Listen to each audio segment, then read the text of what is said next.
All right, so we're on third part of lesson 15. We're still talking about fasting, right? We didn't quite finish that off last week, and of course, if you know in business, there's a rule or a principle that says that work will expand to fit the time that you have allotted to it.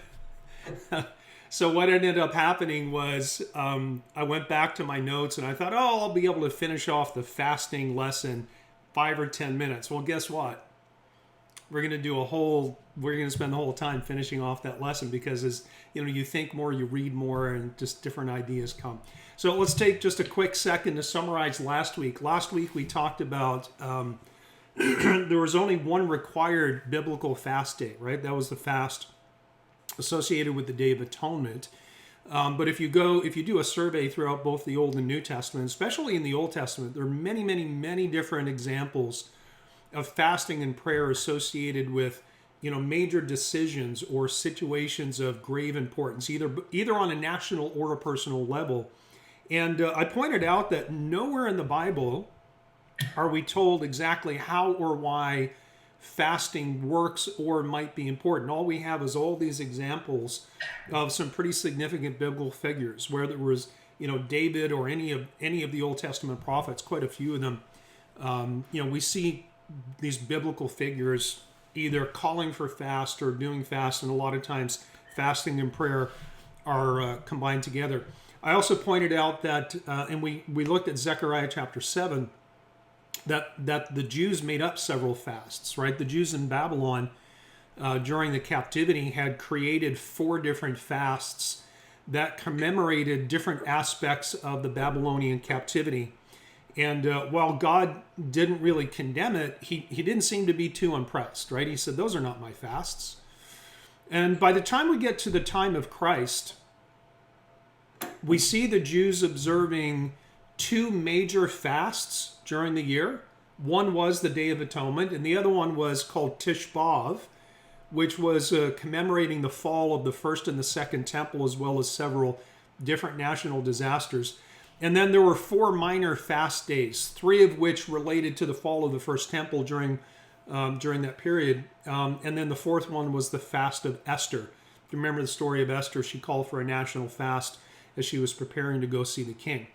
And on top of that, we see one verse in the New Testament, in the Gospels, where the Pharisee who was praying next to the tax collector, was kind of all puffed up because he fasted twice a week. And that seemed to be something that the Pharisees did in addition to tithing above and beyond what was required by the law. And they, kind of use that as proof of their piety, perhaps their religious superiority. And I also pointed out that if you go back in the Bible before Leviticus, before the law, you don't see fasting at all. It doesn't mean that they didn't fast up until maybe the point of Noah, or even between Noah and when God gave Moses the law. We just don't see fasting mentioned at all. And we don't really see much talk about fasting post-resurrection in the New Testament. And again, it doesn't mean that fasting isn't or shouldn't be part of the Christian life. And this is part of what we're going to grapple with today I'll come to that in just a little bit.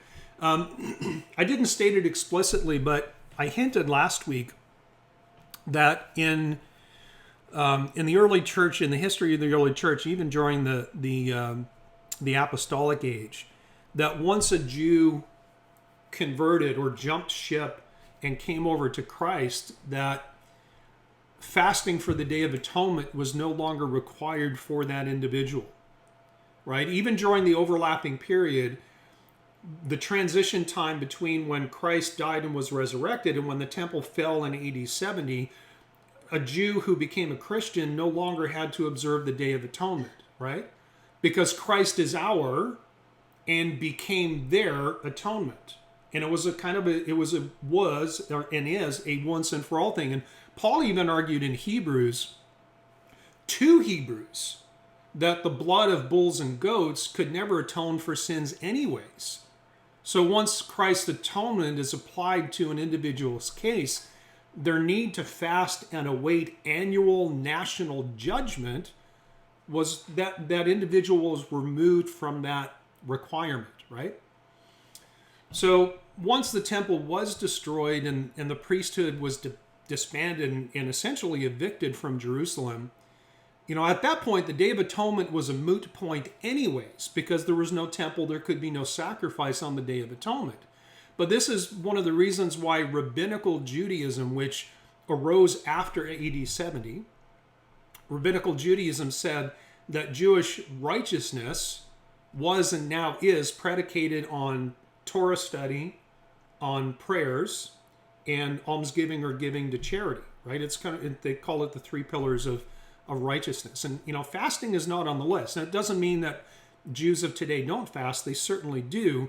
But they don't have modern Jews don't observe all the different fasts that we see in the Bible, even back in the time of Christ, right? A lot of the minor fasts were, they're kind of done away with after a certain period of time, a couple of centuries.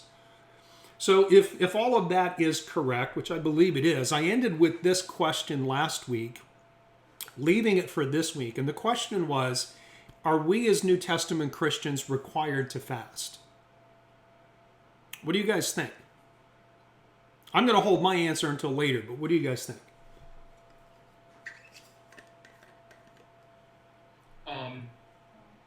I wouldn't say required in the sense of a commandment, but I would say that it is strongly suggested. I mean, do you want to elaborate on that, or you just want to leave it there? Well, Jesus fasted for 40 days in the desert. The apostles tried to cast out a demon, and they couldn't do it because Jesus said that only comes out by fasting and praying. Right.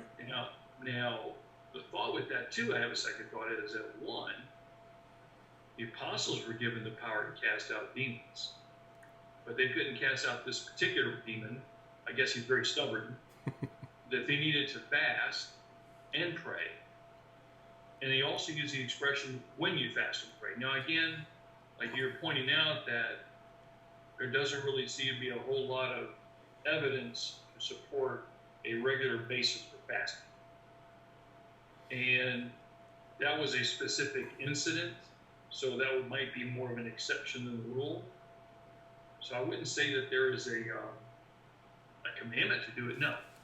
Yeah, and all of those examples are, those are pre-AD 70, right? Christ fasting for 40 days, he was still under the law at that point. And I'm just pointing things out. I'm not necessarily arguing with you or against you. I'm just, just observations, right? All of those things that Christ did were pre-resurrection, pre-destruction of the temple. The things that we see the disciples were doing, they were under the law, unless we're talking about maybe things that we can see after, the book of Acts and forward. But you just kind of partially quoted Matthew 6, which is where the fifth commandment comes from. So when Jesus said in the Sermon on the Mount to his disciples, when you fast, don't do it like the hypocrites do, which fast was he talking about? And I think I posed this last week. Did he mean any fast? Was he referring to any of the two major fasts, the four minor fasts, the personal fast, the Pharisaic piety fasts? What fast was he talking about? Did he mean the fast, the only one that was required? Was he talking specifically about the Day of Atonement? And the answer is we don't know, because the context doesn't really tell us. But listen, if Jesus meant in that phrase, in Matthew 6, when he said, when you fast, don't do it like the hypocrites do, I personally think he was talking about the fast, because that's the only one that was absolutely required.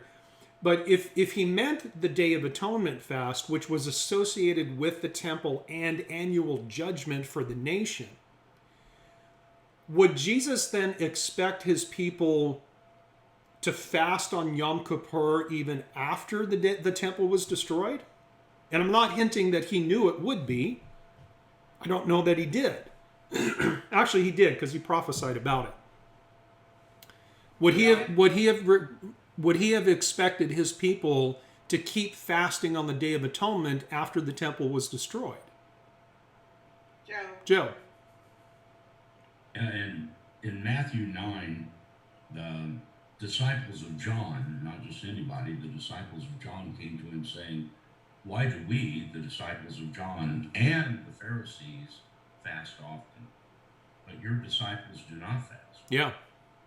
And Jesus said to them, can the friends of the bridegroom mourn as long as the bridegroom is with them? But the days will come when the bridegroom will be taken away from them, and then they will fast. Yeah. Did you get a chance to listen to the recording for last week? Yes. Yeah. So we talked about that, and I hypothesized that fast was probably in the, that short period of time when Christ was in the ground and they were in the upper room terrified. Right, that's my opinion. Right, that's where the fasting is. So here again is the question: if Christ in Matthew 6 was referring to the fast associated with the Day of Atonement, he was assuming they would be fasting for the Day of Atonement. Would he expect his people to fast after the temple was destroyed? Or what about Gentiles who came to Christ who were never under the law and never required to fast anyways? Would he have one rule for Jewish believers and another one for Gentiles regarding fasting? Kathy? Well, the one thing about the Day of Atonement that always has struck me is that I believe we've talked about this before, that it was pre-Mosaic law, that the Day of Atonement, the first one started on the 10th day after creation, and there is some discussion about whether or not that was the sacrifice that Cain and Abel were making, if I recall correctly. But that there were sacrifices made pre-Mosaic law, and it was one of those things that was honored pre-Mosaic law. And if that's the case, would that continue to this day until he returns? Or no? Yeah, no, I think it's a good and it's a valid question. So here's my answer to the question as to whether or not Christ would expect his people to observe the annual fast associated with the Day of Atonement under the new covenant when he is our atonement, and we no longer have an annual, we don't have to wait every year for the high priest to come out of the temple to say thumbs up or thumbs down this year. We don't have to do that, right? So I don't believe he would expect his people to do that. Now, one of the things that we can do to try to answer questions like this is, again, look at biblical examples. So here's the question. Did Paul observe the feast days? Yes. Which ones? Passover, Pentecost. Only those two? Rosh Hashanah, Sukkot, probably. Did he observe the Day of Atonement? Did he fast on the Day of Atonement? I don't know. All right, go to Acts chapter 18.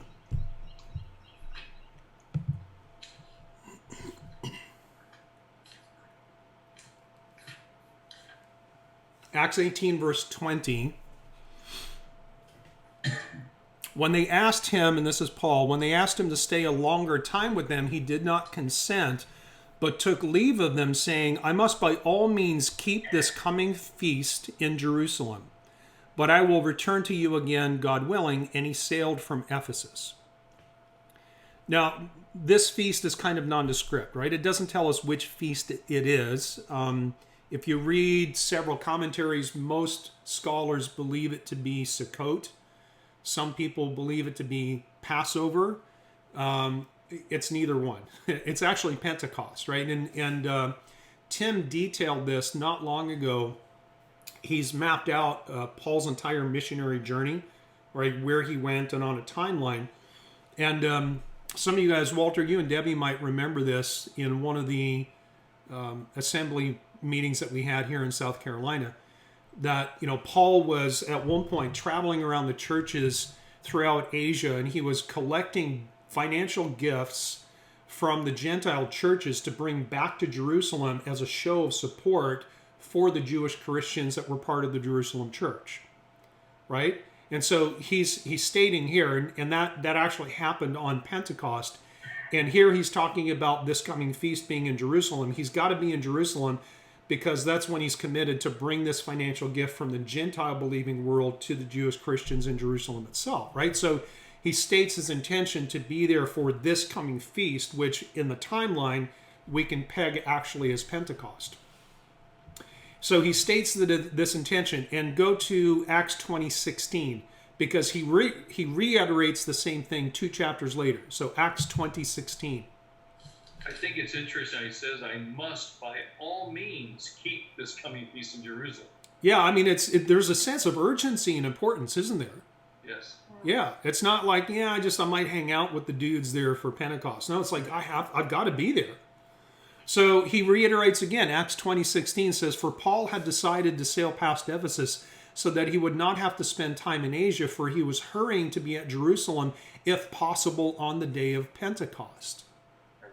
Right now, taken just as a casual statement and not putting it into the timeline, and the fact that during this part of his ministry, he was gathering these gifts as a show of support of the Jerusalem church, maybe we could theorize that the feast days, including Pentecost, were important to Paul for a couple of reasons, right? There's probably a great degree of personal importance because he spent his whole life as a Pharisee celebrating these feast days. But imagine in any of these given feast days in Jerusalem or in any other place where there was a Jewish population, which was a lot throughout the European community, imagine the evangelism potential. Right. Paul didn't want to socially distance himself during the feast days, right? He didn't want to just stay home and just go, I think I'll just have a quiet Seder meal by myself. He wanted to be where the Jewish people were because he had a story to tell and he had a job to do. Now that's over and above this urgency to get to Jerusalem and Pentecost, right? So we know that Pentecost was an important day for him. But on his journey, as he was heading towards Pentecost, he was up in Macedonia, and then he went to Philippi, and he stopped into Philippi to celebrate Passover. So go to Acts 20, verse 6 now, just to back up a little bit. And before you go there, the other thing too, when you said that, I was thinking that, but not only that, there's Jews there, is that there'll be an enormous amount of Jews there because they also are all going to come to that time, that location. Yeah. And that would have increased with evangelism tremendously because he's always had a heart for his fellow Jew. Yep, exactly. So Acts 20, verse 6, but we sailed away from Philippi. Notice this, after the days of unleavened bread. Right, so he's in Philippi for Passover.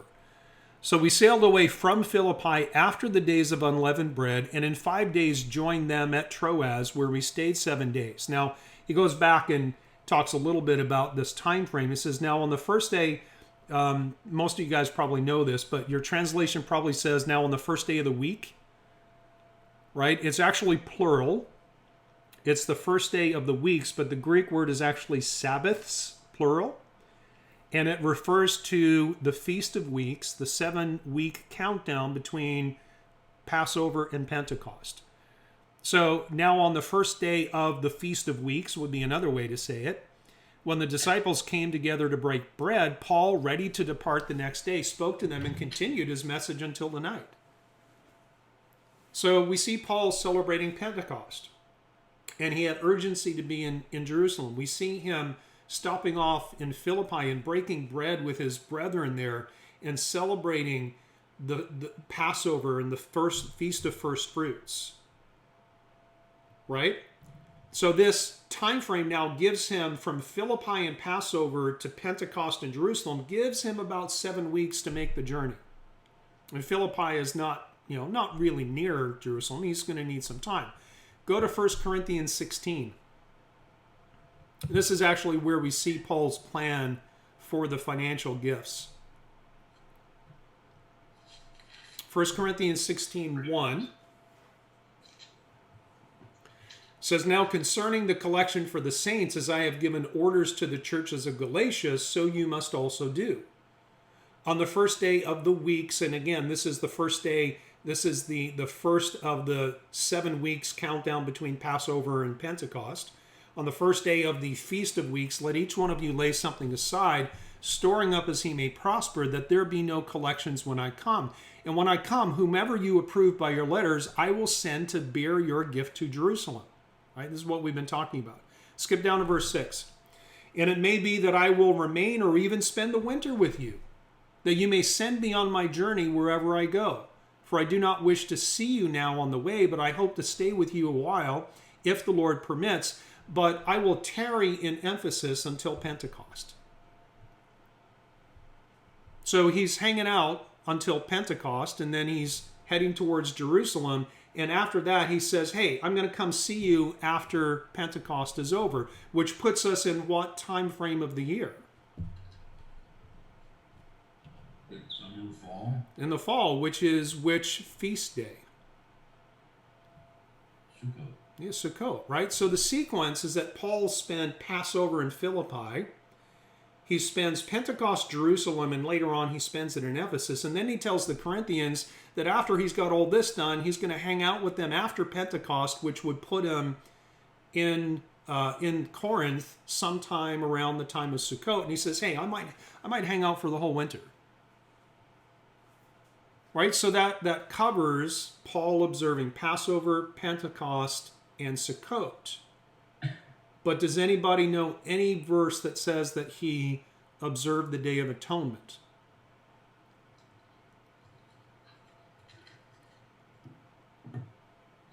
There is one passage that mentions Paul and the fast of the Day of Atonement in the same passage. And we need to look at that quickly because a lot of the Hebrew roots people use this verse. Go ahead and go to Acts 27. The Hebrew roots movement uses this verse to prove that Paul observed the Day of Atonement. Acts 27, verse 9. I'll give you a second to get there if you're not there already. So it says, now when much time had been spent, and sailing was now dangerous because the fast was already over, Paul advised them, saying, men, I perceive that this voyage will end with disaster and much loss, not only of the cargo and ship, but also our lives. And then the story goes on. Of course, they get shipwrecked and all that kind of stuff, right? So does this passage say that Paul observed the Day of Atonement and the fast? I mean, he specifically mentions the fast, which is what the fast was known as. He specifically mentions it, doesn't he?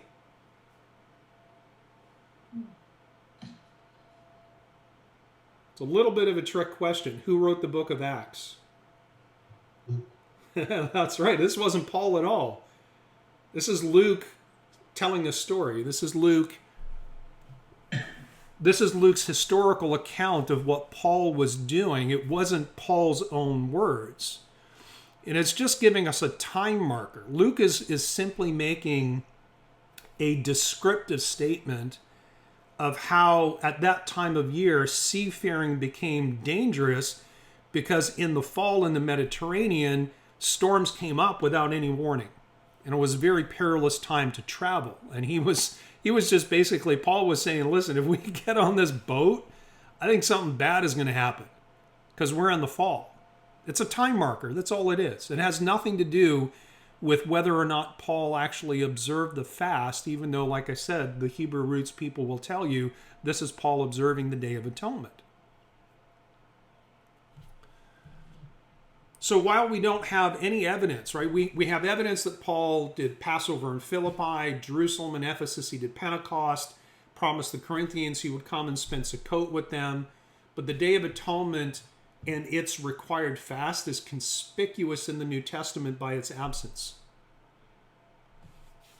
Which I believe is for one reason and one reason only, is that it's got nothing to do with us. Right? That was part of the law. It was national judgment. And even Jews who escaped the curse of the law by joining themselves to Christ were no longer required to fast during the days of awe leading up to the Day of Atonement. And even when the Council of Jerusalem came together about what they were going to do about the Gentiles and law and so forth, they specified specific things that they should do, but they never said they had to fast. Never did they? No. Now, it doesn't mean that we shouldn't. It doesn't mean we can't derive benefit from it. But if we're trying to ask the question, are New Testament Christians required to fast? Well, that's the question on the table, right? So if Paul observed 3 of the required feast days, not the fast day of a Day of Atonement, but the feast days, are the descriptions of his observance of Passover, Pentecost, and Sukkot. Are they descriptive like we see in Luke? Or are they prescriptive, meaning that we are supposed to follow Paul's example because Paul was doing it because it was a commandment? Prescriptive. Prescriptive or descriptive? Prescriptive. PRE? So we're commanded to observe Passover and all that kind of stuff? Because we read it every year at Passover. So we must be commanded to do it, right? No, we read it. We read that scripture. What about keeping, like, we'll come to this verse later, right? Because it says, keep the feast. Mm-hmm. Yeah, without leaven, without malice, and all that kind of stuff. So here's a question, because when you look in the Old Testament, you look at the law, look at Leviticus 23, say to 26. These elements of observing the feast days were part of Jewish righteousness, right? Is our righteousness predicated on fasting? Is our righteousness predicated on whether or not we celebrate the feast days? No. No, it's not, is it? No, we do those things. We are not commanded to do any of those things. We're not commanded to keep the Sabbath. We're not commanded to keep any of those feast days. But we do it because it's a blessing. Right, and it's a memorial, and there's a hope part to it as well, right? Yeah. But we will be keeping them in the kingdom.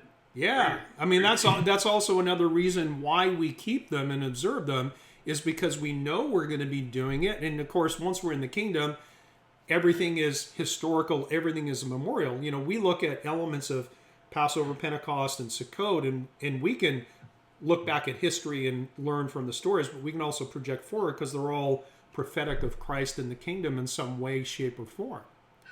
You know, but with regarding to observing these feast days, you know, we have the spectrum where on one hand, Hebrew roots mandate it. They believe it is part of righteousness because they believe they're under the law.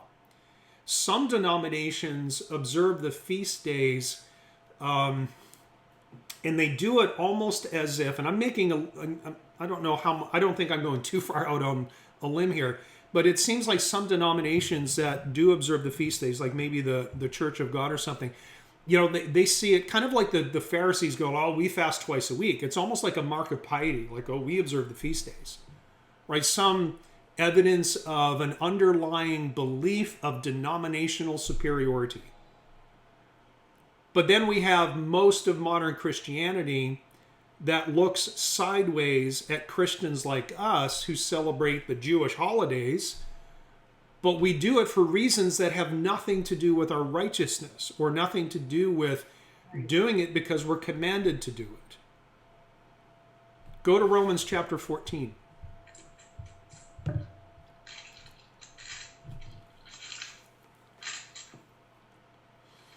Romans 14:1 says, receive one who is weak in the faith, but not to disputes over doubtful things. For one believes he may eat all things, but he who is weak eats only vegetables. And here he's talking about new Christians that are Jews not eating meat that they don't know where it came from. They don't know if it's kosher, and they've been taught their whole life they have to eat kosher food.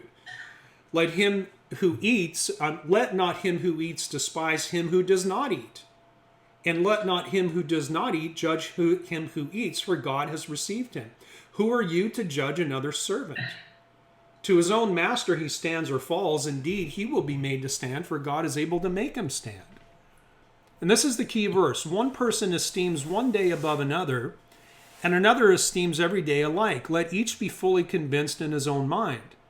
He who observes the day observes it to the Lord, and he who does not observe the day to the Lord, he does not observe it. He who eats, eats to the Lord, for he gives thanks, and he who does not eat to the Lord, he doesn't eat and gives God thanks.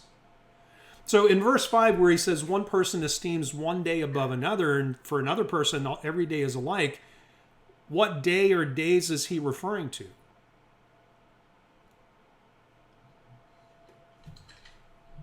Is he talking about? Well, first of all, let me just say this. In the original language, it's not the day. There's no definite article, so it's not talking about a specific day. A lot of people think that this is the Sabbath. How do we know this isn't the Sabbath? I tend to think it'd be a little bit more explicit in that. Do you think that Paul believed or taught that any individual Christian could change the Sabbath? No. Of course not. So it can't be the Sabbath. So if it's not a specific day, if it's not the Sabbath, what are we left with?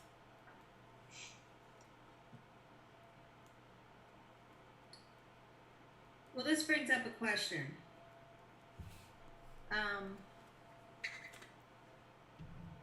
So, because I believe it's the feast days, but why is it assumed that we will eat of the Passover? Because that's the Lord's Supper, right? Which when we learned that that's actually the Lord's Supper, Right. and that we are to keep that. How is Passover distinguished from the other feasts? Are the other ones we don't have to keep, but Passover we do? How does that play out? What do you guys think? There certainly is the expectation that the Passover will consistently be observed by New Testament Christians, right? There is. Here in Romans 14, this is about the feast days, minus the Day of Atonement, which technically is not a feast day, right? It's Passover, Pentecost, and Sukkot. But you know what Paul is saying here, and if you remember in the book of Romans, the first 10 chapters are written to Jewish believers in Rome. From chapter 11 forward, he addresses Gentile believers in Rome. And if you just look at what he's saying, he's talking about, you know, for one believes he may eat all things, but some eat only vegetables. And again, this is about Jewish believers in Rome getting together to eat. And some will not eat the meat because they don't know if it was, you know, bought in the market and it came to the market from a pagan temple. Because a lot of the food that was available in these markets were food that was sacrificed to a pagan idol or god, a demon, and then brought to the market to sell. So Jews are like, I don't know where that came from. Jewish Christians, right? Walter. Are you sure you wasn't having an argument with a vegan? Yeah, I'm pretty sure. So he says, one person esteems one day over another esteems every day alike. Well, Paul is saying here to the Roman Christians, because we're in what? Romans 14 here, right? We're in the section of Romans where he's talking to the Gentile believers in Rome, and he's talking about some of these distinctions between the history that a Gentile believer in Rome brings with them and the history that the Jewish believer brings with them. And we've talked many times in the past about when we come to Christ, we bring a lot of baggage with us. We have a lot of hang-ups. Well, I used to do things this way for this reason, or I'm not sure if I'm supposed to do this or not do this. And this was part of the problem in the church in Rome, is that a lot of the Jewish believers were kosher. They were still kosher, and so they wouldn't eat the meat.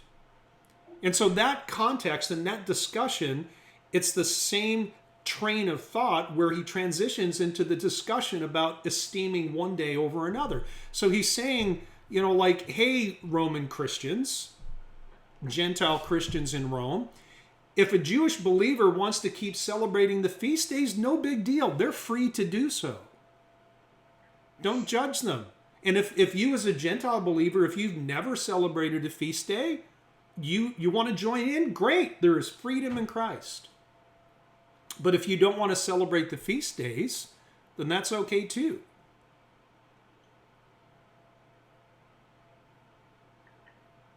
So let me try to bring this all the way back around full circle.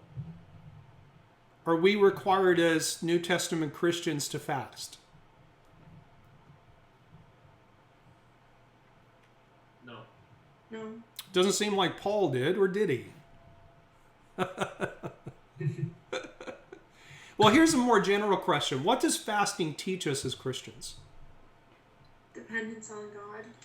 Yeah, and if we practice it, especially if we practice it in a way where fasting hurts and it's hard to do, it develops discipline and commitment, right? At its core, what is fasting about? Putting down the flesh. Yeah, self-discipline. Yeah, abstinence, right, would be, I think, a word that would describe that. What was the point of the fast, the national fast on the Day of Atonement? What was the point?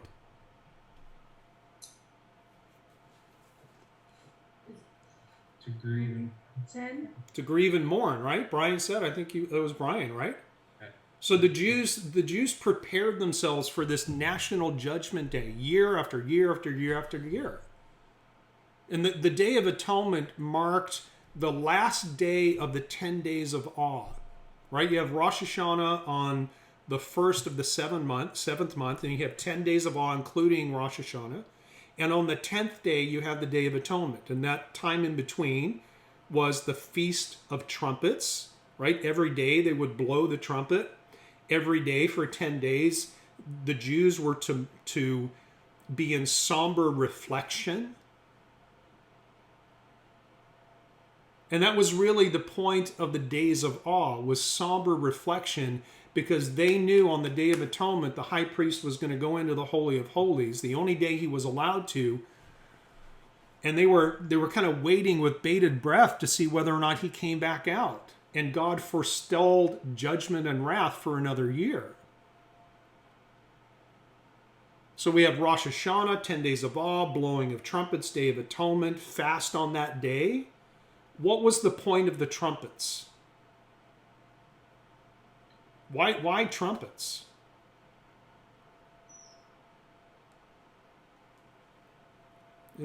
Anybody venture a guess? Go to Leviticus 23:23.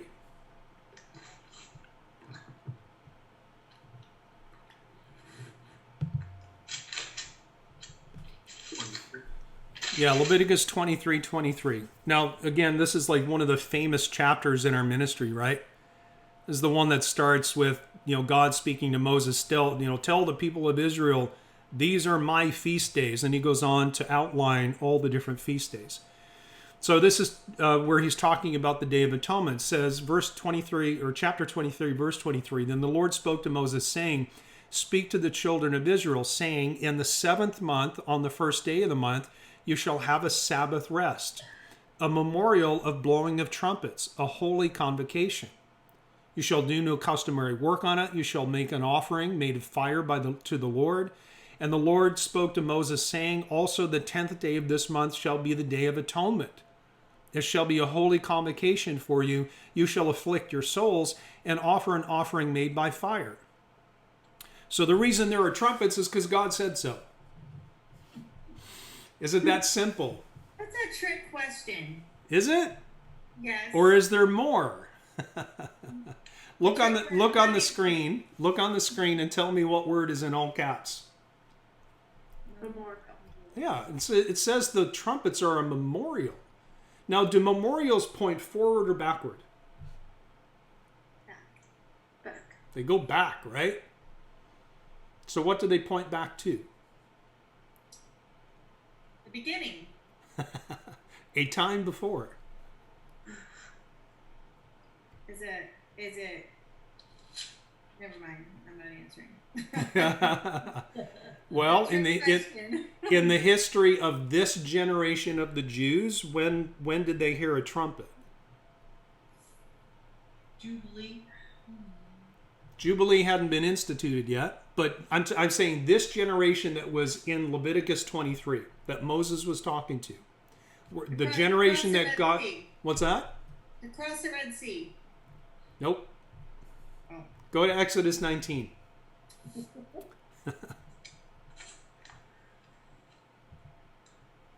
Now, Exodus 20 is where God gives Moses the Ten Commandments, or I should say where he speaks them out and terrifies everybody. I knew this. Exodus 19, this is the Jews have just arrived at Mount Sinai from Egypt. They just crossed the Red Sea. We'll start in verse 3. And Moses went up to God, and the Lord called him to the mountain, saying, Thus you shall say to the house of Jacob and tell the children of Israel, You've seen what I did to the Egyptians and how I bore you on eagle's wings and brought you to myself. Now, therefore, if you will indeed obey my voice and keep my covenant, then you shall be a special treasure to me above all people, for all the earth is mine. And you shall be to me a kingdom of priests and a holy nation. These are the words which you shall speak to the children of Israel. So Moses came and called for the elders and laid before them all these words which the Lord commanded him. Then all the people answered together and said, All that the Lord has spoken we will do. What did we just witness here? Forming of a covenant. The forming of a covenant, right? And if you continue to read this account, there are 2 or 3 places where God speaks to Moses. Moses relays it to the elders and the leaders of the people, and they say everything that God said we will do. And then finally, Moses reads the book of the covenant and sprinkles them with blood, and that's when the covenant is sealed. So at this point, the Jewish leaders place the whole nation under the authority of God, and they say, We are your people, and we will do what you tell us to do. So Moses brought back the words of the people to the Lord. Verse 9, And the Lord said to Moses, Behold, I come to you in a thick cloud, that the people may hear when I speak with you, and believe you forever. So Moses told the word of the Lord to the people. Then the Lord said to Moses, Go to the people and consecrate them today and tomorrow, and let them wash their clothes, and let them be ready for the 3rd day, for on the 3rd day the Lord will come down upon Mount Sinai in the sight of all the people. Skip down to verse 16. Then it shall come to pass on the 3rd day in the morning that there were thunderings and lightnings and a thick cloud on the mountain, and the sound of the trumpet was very loud, so that all the people who were in the camp trembled. And Moses brought the people out of the camp to meet with God, and they stood at the foot of the mountain. Mount Sinai was completely in smoke because the Lord descended upon it in fire. Its smoke ascended like the smoke of a furnace, and the whole mountain quaked greatly. And when the blast of the trumpet sounded long and became louder and louder, Moses spoke, and God answered him by voice. So why do we have trumpets during the 10 days of awe? To remind the people of the covenant that they made on Mount Sinai and how terrified they were when God came down on the mountain. The 10 days of awe and the trumpets, the final trumpet culminating on the Day of Atonement when God came down in the Holy of Holies and either gave the nation a thumbs up or a thumbs down. That's why there are trumpets associated with the Day of Atonement. Now here's another interesting connection, which I never saw until today. It says, you see, if we go back and read through, this concept of the 3rd day shows up a couple of times, doesn't it? Yeah. And it's the same reference that we see in Hosea chapter 6 associated with our 6,000-year timeline.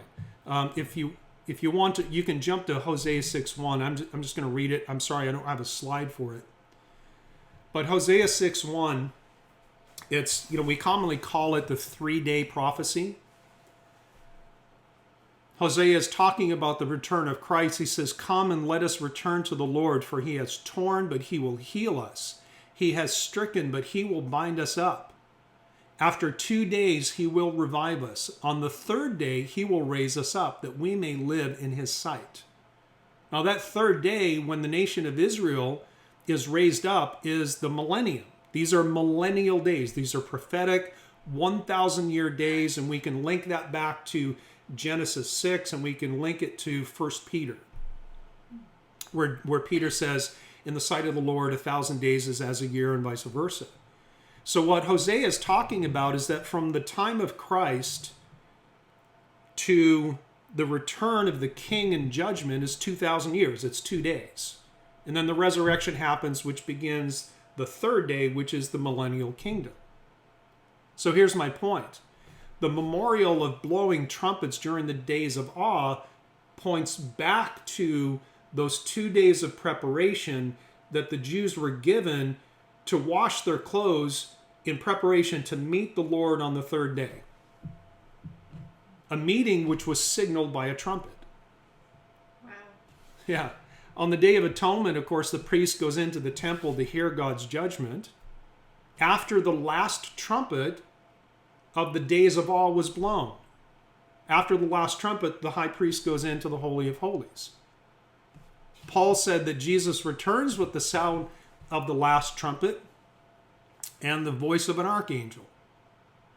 And in Revelation, we see the very same thing, right? Jesus returning to the sound of the trumpet blast, setting his feet down on the Mount of Olives, just like he sat down or stood on Mount Sinai. Of course, this time he's bringing judgment. At Mount Sinai, the Jews were to be consecrated for 2 days before they met God.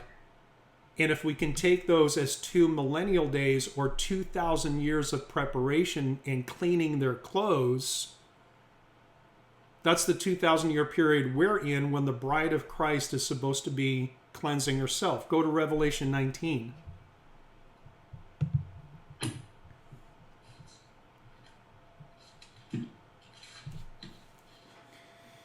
Revelation 19:6 says, "And I heard as it were the voice of a great multitude, as the sound of many waters, and the sound of mighty thundering, saying, Hallelujah, for the Lord God omnipotent reigns. Let us be glad and rejoice and give him glory, for the marriage of the Lamb has come, and his wife has made herself ready." Now this is the dawning of the third day, right? The millennial kingdom. "And to her it was granted to be arrayed in fine linen, clean and bright, for the fine linen is the righteous acts of the saints." So the bride made herself ready by cleaning her clothes through righteousness. And we see that picture back on Mount Sinai. And the trumpets of the Day of Atonement, the days of awe, points back to the Mount Sinai in the days of preparation and the announcement of the arrival of the Lord with a trumpet. So the trumpets in the days of awe, again, they're that reminder of the 2 days of preparation for the Jews on Mount Sinai. The third day, the trumpet blast heralded the arrival of God on the mountain, prophetic of the 2,000 years that we as Gentiles have been given as the bride of Christ to cleanse ourselves in preparation for his return on the third day, according to Hosea. But did the Jews at Mount Sinai, during those 2 days of preparation, did they fast? Was fasting part of their preparation?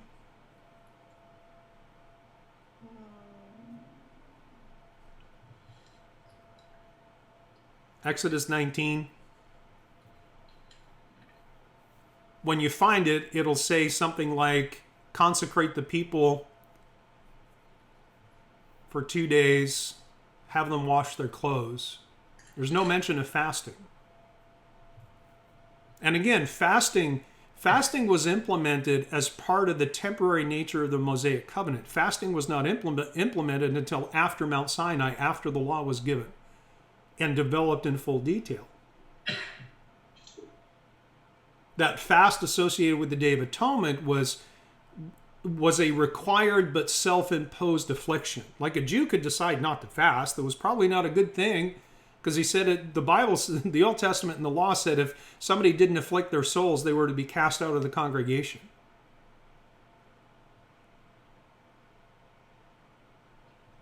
You know, in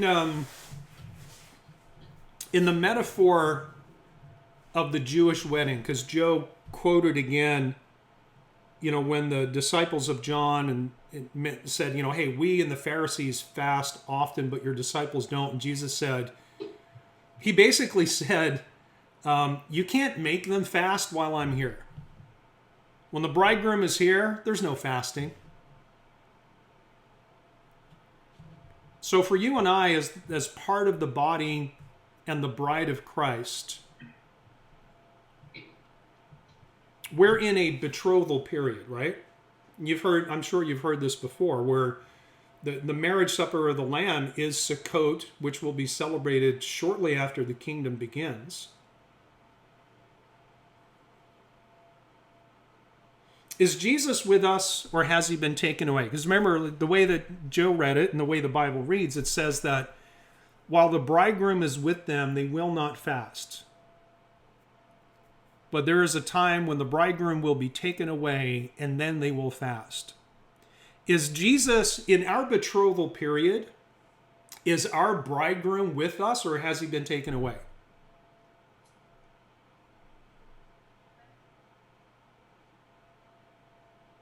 What's that? What's that? That's someone talked. I think he's been taken away because otherwise, why would he return? So, I mean, certainly physically, he's at the right hand of the Father, Right. serving as our high priest, and he's interceding for us. But is Christ not here among us right now? Yes. Right. When 2 or 3 are gathered in my name, there I am. You know, Jesus said to his apostles, he said, I must go away so that the helper may come. The helper meaning the holy breath, the presence of God. But then he says, I will not leave you orphans, but I will come to you and I will be with you always to the end of the age. So even though our bridegroom is sitting at the right hand of the Father right now, his presence is with us and among us. So should we be fasting? Or should we be like the disciples who are with the bridegroom and he said, listen, dude, you can't make these guys fast even if you wanted to. They're not going to fast while I'm here. So let's ask the question again. Are we required to fast? No. I'm trying not to smile. Because I'm asking you a trick question. I've been setting you up for the last hour. For this moment right here. The answer is yes, but it depends on the fast that you're asking about. Sorry, Judy. This is why I'm not answering any more questions. Yeah, I know. Sorry. Maybe I need to get a new style. It's not required, but we do it because it's good for us and it shows our intent and brings us closer to God. It certainly does, right? Our time with the bridegroom during our betrothal is in many ways a time for feasting and celebration. Like every time we meet for the feast days, are we supposed to meet for Passover, for Pentecost and Sukkot, and just kind of sit around and be somber and doomy and gloomy and oh, woe is us? Or is this a time to celebrate things that we've learned from the past and things that we look forward to? You know, when I think about the hope of the resurrection and the hope of the kingdom, it doesn't make me feel somber. Hope is not somber, is it? Now that doesn't mean there's not sobriety, because we live in a world that's broken and it's tainted, and we're to be separate from that, right? So as we feast, it doesn't mean we don't prepare ourselves by washing our clothes. The Day of Atonement, the fast that was associated with that, was that a practical fast or was it metaphorical? And when I say practical, if you're, paying any attention to things that's in the news or out on the internet, there's a lot of talk in the last couple of years about intermittent fasting strategies and controlling insulin, blood sugar, boosting your immune system. There's a fancy word called autophagy. That's a practical fast. You're trying to get a metabolic impact from fasting, but why did God have the Jews fast? To afflict their souls, to mourn. He wasn't really interested in fasting for fasting's sake, right? He wasn't interested. It wasn't like, hey, Jewish people, once a year I want you to fast because it's good for your physiology. That's not what he was saying. Go to Isaiah chapter 58.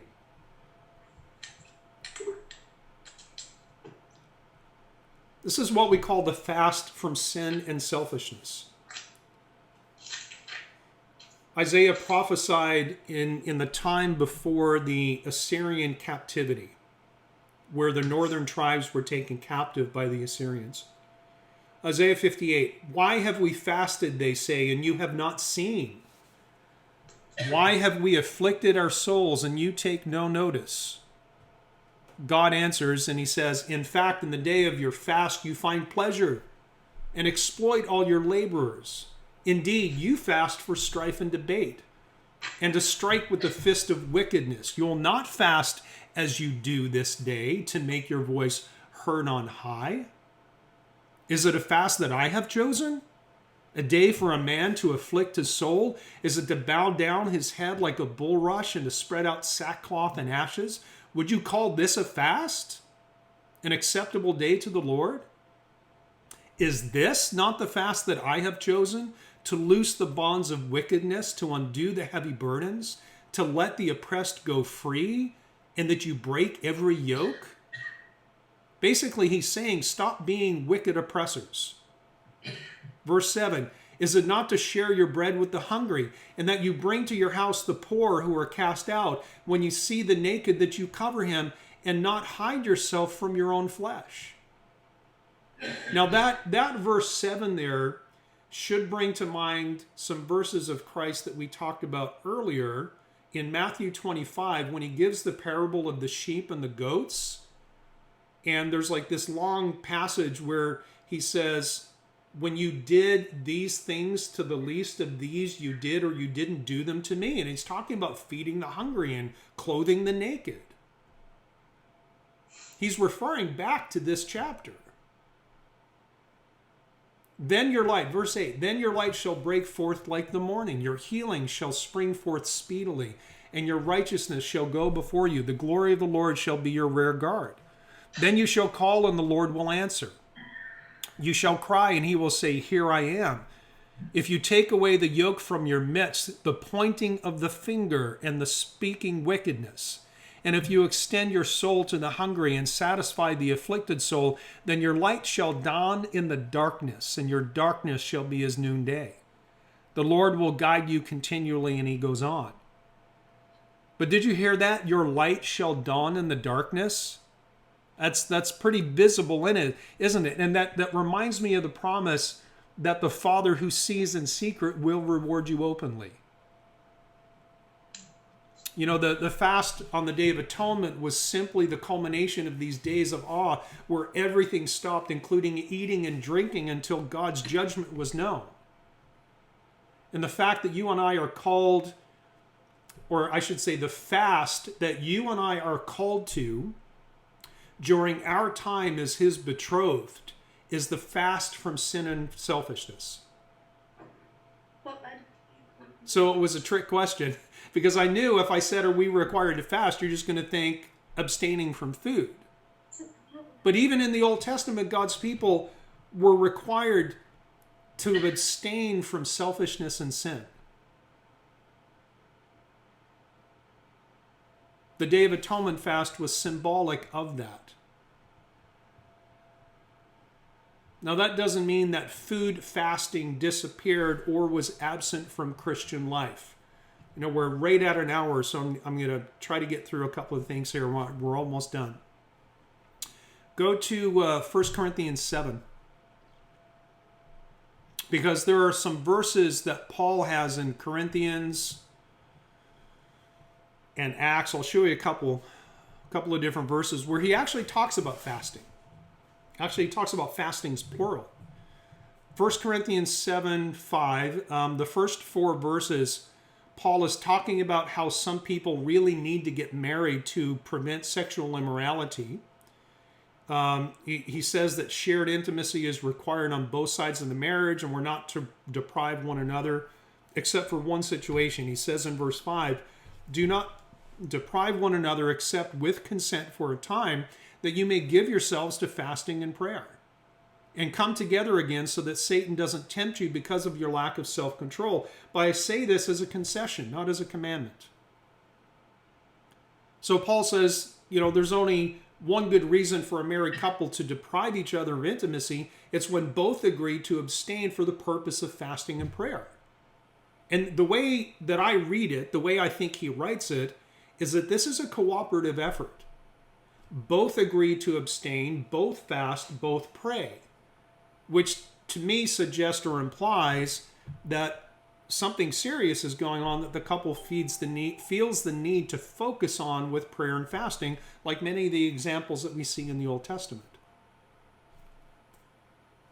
Sure, I've got it's a stink bug on me. Don't squish it. No, I know. Go to Acts chapter 9. This is the story of Paul when he was struck blind on the road to Damascus. Acts 9 verse 8 says, "Then Saul arose from the ground, and when his eyes were open, he saw no one. But they led him by the hand and brought him into Damascus, and he was 3 days without sight, and neither ate nor drank." So he appears to be fasting here, doesn't he?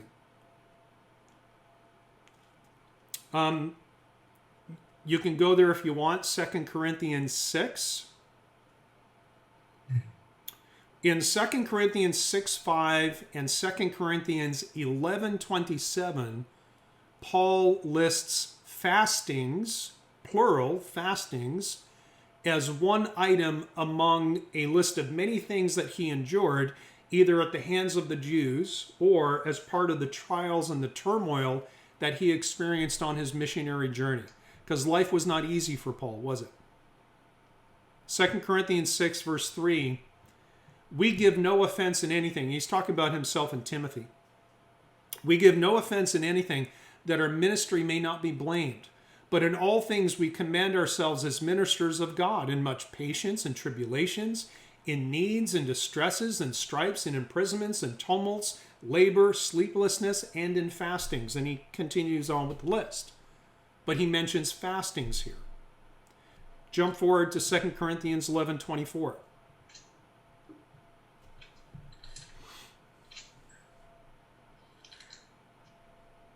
From the Jews, 2 Corinthians 11:24, "From the Jews 5 times I received 40 stripes minus 1. How'd you like to be striped 5 times? 3 times I was beaten with rods. Once I was stoned. 3 times I was shipwrecked. A night and a day I've been in the deep. In journeys often, perils of waters, and perils of robbers, and perils of my own countrymen, and perils of Gentiles. In perils in the city, and perils in the wilderness, and perils in the sea, and perils among false brethren, in weariness and toil, in sleeplessness often, in hunger and thirst, in fastings often, in cold and nakedness." Now here's the question I have. Specifically of the fastings plural that he mentions in 2 Corinthians 6 and 11. Is he talking about fasting as we're talking about it today? Even in the story of him on the road to Damascus, where it said he didn't eat or drink for a couple of days. Do we know, does the Bible tell us that that was an intentional fast seeking to plead God, or is it more of a descriptive statement? And could it be interpreted as simply he was sick with fear and terror because he just met Jesus Christ on the road, and he said, Saul, why are you persecuting me? He was in shock.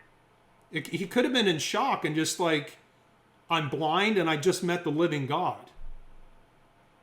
We're not told. Make you want to lose your appetite. Well, that's my point, right? My point is this, is that we see the word fasting in several places.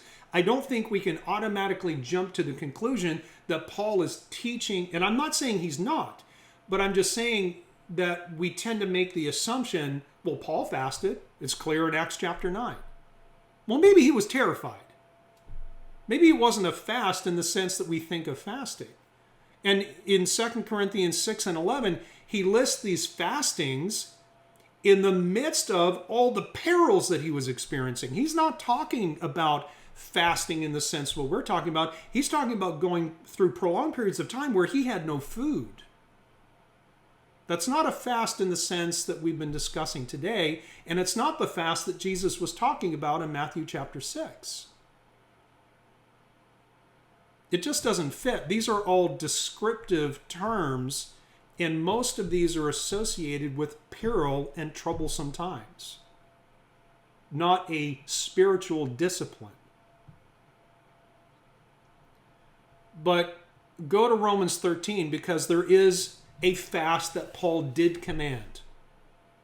And it's the same thing that Isaiah said. It's the sin from fast and selfishness. Or the fast from sin and selfishness. I got those mixed up. Romans 13:8 says, "Owe no one anything except to love one another, for he who loves another has fulfilled the law. For the commandments, you shall not commit adultery, you shall not murder, you shall not steal, you shall not bear false witness, you shall not covet.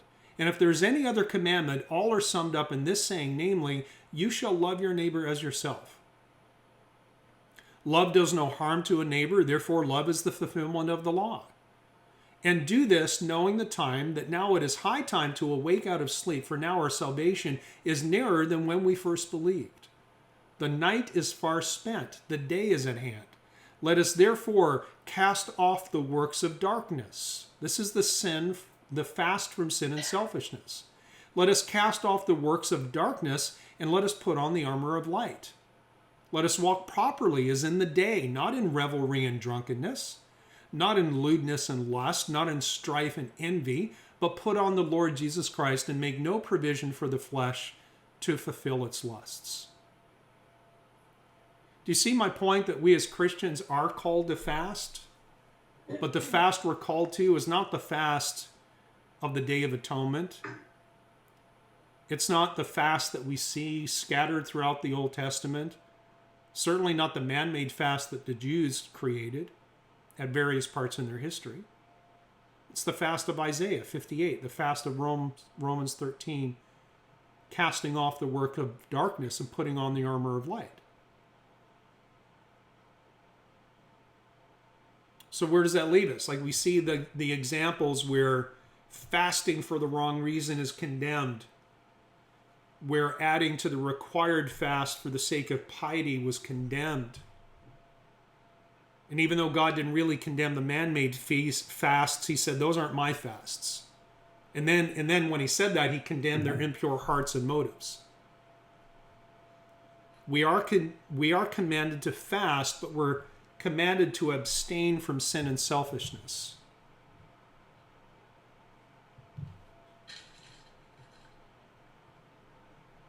The only required literal fast of the Old Testament, nothing to do with us as post-resurrection believers. Jew or Gentile, doesn't matter. Christ is our ongoing atonement and our high priest. The bridegroom is with us in the presence of God, the holy breath, in our assembly and our fellowship. Our time as the bride of Christ is a time of feasting and celebration, not fasting and mourning, but that doesn't mean that we are not to be sober-minded and watchful. But all of the feast days that we celebrate and observe look forward to the return of the King. So we strike a balance between celebration and sobriety. We live in a time when we are to fast and cleanse ourselves from these works of darkness, the sin, selfishness, but at the same time we rejoice in the hope of the Lord and the resurrection. Does that mean then, and I'm almost finished, does that mean then if one of you guys or any other Christian that you know, if someone decides as a Christian to fast during the Day of Atonement, is there anything wrong with that? No. Because we have freedom and liberty in Christ to do so. It's all about your motives and your heart. But we are not to judge someone who doesn't feel the way that we do, whether you feel you should fast or shouldn't. That's between that person and God. Technically, we shouldn't know. Like if Joe decides to fast for a Day of Atonement, I shouldn't know. Because Christ said, don't fast like the hypocrites do, walking around wailing and blowing trumpets and sackcloth and ashes. If you decide to fast anywhere, anytime, for any reason, make sure you're doing it for the right reason, and make sure it's between you and God. You don't need to announce it. Fasting for personal reasons or to bolster your prayer life is also permissible, but not required. Perhaps advisable, but not required. Let me end with this. John Chrysostom was the Archbishop of Constantinople. I don't know who, I'm just not a fan of that type of art. But he was the Archbishop of Constantinople at the end of the 4th century AD, and he was one of the most prolific post-Nicene writers in early Christianity. And he said this, he said, "It does us no good to abstain from certain foods if we nevertheless persist in consuming our fellow brother and sister with our tongue." There's way too much of that going on, isn't there? Another writer, and forgive me, I didn't write down who it was, but someone else commenting on this said, when it comes to this type of spiritual cannibalism, most of us could easily outdo the infamous Donner Party when it comes to the quantity of human flesh consumed. Anybody know who the Donner Party is or was? Yep. Yeah, they were early American pioneers who got caught in the Sierra Nevada mountain range during winter and resorted to cannibalism to survive. He goes on to say, instead of concentrating on gracing ourselves with Christian virtues, we garnish our plate with the bitter herbs of resentment, we spice our food with the salt of envy, and we top it off with the sweet relish of self-righteousness. You know, a couple of years ago, we did a few lessons on, this is back when we were meeting in Walter and Debbie's house. We did a few lessons on obstacles to prayer. I know, Joe and Judy, you were with us at that point. Let me tell you that no amount or type of fasting will help your prayers if you harbor resentment against your brother or sister. No amount of fasting is going to help your prayers if you are envious of others in the negative sense, right? You know, you can envy in kind of a non-sinful way, I guess. If you haven't purged yourself of self-righteousness, fasting will not help you. If you have unrepented sin and selfishness in your life, no type or form or length of fasting will help until you get rid of all that stuff. The first and only fast that you and I are required to do is what Isaiah said in chapter 58 and Paul said in Romans 13. A fast from sin and from selfishness.